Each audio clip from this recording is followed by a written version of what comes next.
The first indictment charges 6 defendants. I will refer to it as the college degree benefits fraud indictment.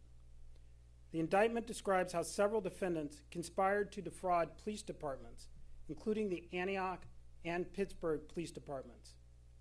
The officers claimed that they had earned college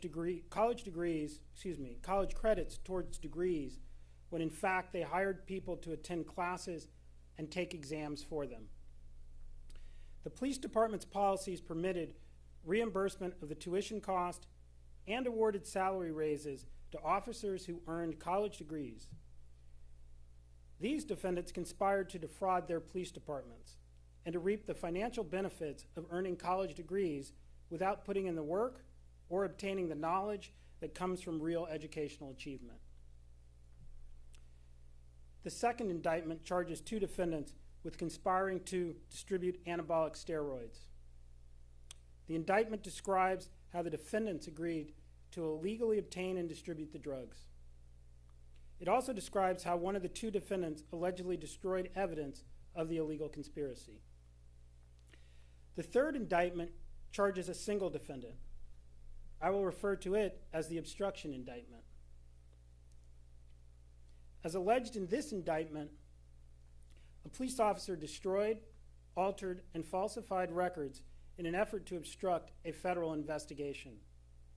Specifically, the indictment describes how the police officer was assigned to monitor a wiretap, how he used his own personal phone to call a target of the wiretap, and how he then prevented that call from being recorded during the wiretap.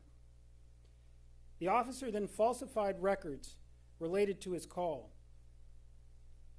The defendant is also charged with a civil rights violation in which he allegedly confiscated a citizen's phone and damaged it to prevent the retrieval of relevant evidence. The fourth indictment is the deprivation of rights indictment. This 29-page indictment describes a disturbing litany of civil rights violations by 3 officers of the Antioch Police Department. The alleged crimes include the improper deployments of a canine as well as weapons in order to harm individuals in and around Antioch. The indictment describes how defendants boasted about their illegal uses of force in text messages between one another. The defendants also allegedly shared photos of their victims' injuries and even collected, as mementos, spent ammunition from their attacks on the people of Antioch. Collectively, these 4 indictments describe a group of officers who acted as though they were above the law. The officers had no interest in de-escalation or other proper law enforcement tactics to avoid violence. And they had tried to escape scrutiny by, among other things, failing to submit truthful reports and by refusing to properly wear and use their body-worn cameras. Police officers take an oath. The oath is a solemn promise to defend and follow the Constitution of the United States, as well as federal and state laws. Police officers promise both to enforce laws to protect the public and to protect the rights of the accused.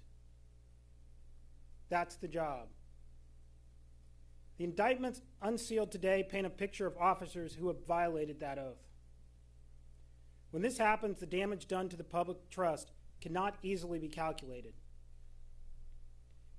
This office, however, will not rest until all persons who engage in this sort of behavior are apprehended and prosecuted. The defendants in all 4 cases have been arrested, and a schedule for court appearances is now being worked out. I want to thank Special Agent in Charge Tripp and the Office of the Contra Costa District Attorney, including District Attorney Diana Beckton and Chief Assistant Simon O'Connell, for devoting the resources and the hard work necessary to ensure these charges could be brought, as well as the other hardworking individuals in our office who you also see today, who are the AUSAs who put in the groundwork on this case. We will now hear a few words from Special Agent in Charge Robert Tripp. Bob? Thank you very much, United States Attorney Ramsey, and thank you all for joining us here this afternoon. My name is Robert Tripp. I am the Special Agent in charge of the FBI San Francisco Field Office. This morning, the FBI arrested 9 subjects identified in the indictments referenced by United States Attorney Ramsey. All of these individuals were previously or are currently associated with either the Pittsburgh Police Department or the Antioch Police Department. None of those arrested were actively engaged in law enforcement, although 3 were current employees of local departments who had been placed on administrative leave. The arrest warrants were served today across the Bay Area as well as in Hawaii and Texas. More than 100 FBI personnel participated. They were drawn from our San Francisco, our Sacramento, our Los Angeles, our Dallas, and our Honolulu field offices. These arrests are the culmination of more than 2 years of painstaking and methodical investigative work by the FBI, by the United States Attorney's Office, and by the Contra Costa District Attorney's Office. The FBI treated these arrests like any other operation. We used the same processes to assess risk, and we used the same techniques to mitigate that risk. Tactical assets such as SWAT teams, our crisis negotiators, and our surveillance teams supported the operations this morning. This case has been one of the San Francisco Field Office's highest priorities for many months. Law enforcement officers are sworn for a reason. We bear a tremendous responsibility to police our communities lawfully and in keeping with the Constitution, and we must always be true to that oath.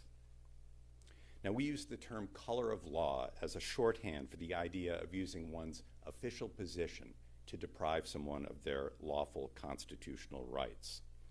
Color of law violations strike at the very heart of our justice system. They undermine public confidence in the law and law enforcement and erode the fundamental rights of our citizens. Let me be clear, color of law violations will not be tolerated. Not all of the charges referenced by United States Attorney Ramsey involved color of law issues, but those other charges are also very important. They are, in fact, violations of federal criminal statutes committed by sworn officers dedicated to upholding the law, and the citizens of our community deserve law enforcement personnel who practice what they enforce. Any breach of the public's trust is absolutely unacceptable. The operations today make clear that no one is above the law. The FBI and our partners are absolutely committed to protecting the civil rights of members of our communities. We will continue to hold accountable those who break the law. I want to extend my sincere appreciation to the FBI personnel here and across the Bureau that made the operations today possible. I'd like to also extend my thanks to the Contra Costa District Attorney's Office, who have worked tirelessly to bring about the results today. And of course, I want to thank the United States Attorney's Office, whose dedication and unwavering commitment to bringing justice led to these charges being brought forward today.